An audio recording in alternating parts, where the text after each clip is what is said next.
बिस्मिल्लाहिर्रहमानिर्रहीम। रब दीयां नेमतां चो ही सारियां नेमतां, ओहदा लख लख शुक्र है। इस वेले जिहड़ा है ना जी, हालात बड़े गंभीर है। एक दुनिया दे विच वबा आई है और हदायत आवाम वास्ते है कि अपने घरां च रवो। बहुत ही ज़रूरी काम वास्ते बाहर जाओ, नहीं तो ना जाओ। लेकिन साडी जिहड़ी आवाम है वो पता नहीं क्यों नहीं मानती, और ये इंसानी फितरत है, जिथों रोकिया जाए उत्थे जरूर जाते हैं, वो काम जरूर करते हैं। हालांकि अगर कोई तुहानूं रोकदा तुहाडे फायदे लई, अगर तुसी इंडियन पंजाब दीयां वीडियो देखो ना जी, क्लिप्स बड़े आए आ, वो जिहड़ी पुलिस है ना, वो बेतहाशा अमल दरामद कराउण लई ना जी, वो अमल करदी आ। डांग सोटा करदे आ, नक्क नाल लकीरां कढांदे आ, घीसियां करांदे आ, बहुत कुछ करदे आ उत्थे। लेकिन साडी आवाम इस तरह दी आ, इधर होवे जां उधर होवे, कि मनदी नहीं। तो मैं शुक्रगुजार हाँ पंजाब पुलिस पाकिस्तान का कि हजे ये बहुत नरमी करन डए आ। मेरी गुजारिश है आवाम अगे कि कानून नाफज करने वाले अदारियां दे नाल तावन करो। ये साडे ही फायदे वास्ते आ। हुकूमत जिहड़ी आ कोई भी नहीं चाहुंदी, ये तो दुनिया दे विच आ गई मुसीबत कि साडे मुल्क दे विच इस तरह के हालात होण।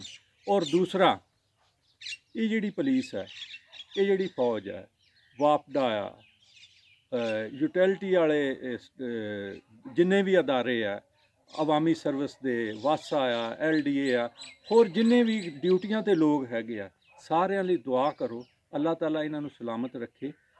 ये लोग जिहड़े आ, खसूसन डॉक्टर हजरात, एंबूलेंस वाले और दूसरियां NGOs एंबूलेंस वालियां, जिस तरह एदी आ, शीपा वगैरह वगैरह, अल्लाह ताला इन्हां सारिਆਂ ਨੂੰ सलामत रखे। कौन कहता कि मैं बीमारी लैके अपने बच्चों शाम ਨੂੰ जावां? कोई भी नहीं चाहता।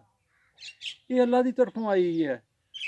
इन्हां लोगों की दुआ करो, इन्हां लई तावन करो। मैं सलूट करदा इन्हां सारियां अदारियां नूं, खसूसन डॉक्टरां नूं और पुलिस वालियां नूं जिहड़े डायरैक्ट इहदे विच इनवॉल्व आ। अल्लाह ताला इन्हां नूं सलामत रखे। साडे ही भरा आ, साडे ही बच्चे आ, साडे ही पुत्त आ, साडे ही भतीजे आ। इन्हां दे लतीफे ना बनाओ, इन्हां नूं कुछ ना कहो, इन्हां नाल तावन करो। आप सुखी रहो तो दूजिਆਂ ਨੂੰ सुखी रखो। मैं पंजाब पुलिस, डॉक्टर, यूटिलिटी के दूसरे जिन्ने भी अदारे आ सर्विसिज दे विच, वापडा, LDA, वासा, प्राइवेट चैनल, सब्जियां वाले, गोश्त वाले, ग्रोसरी वाले, सारिਆਂ ਨੂੰ सलूट करना जिहड़े जान खतरे ते रख के किहदा जी करदा कि मैं इस मौत मरां, मैं बीमारी अपने घर नूं लैके जावां। सारिਆਂ ਨੂੰ अल्लाह ताला अपने हिफ्ज़ो अमान दे विच रखे, अल्लाह ताला सलामत रखे, अल्लाह ताला आसानियां अता फरमाए और आसानियां वंडण दा शरफ अता फरमाए।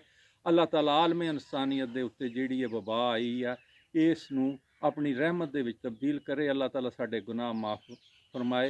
बहुत बहुत शुक्रिया। अस्सलाम वालेकुम।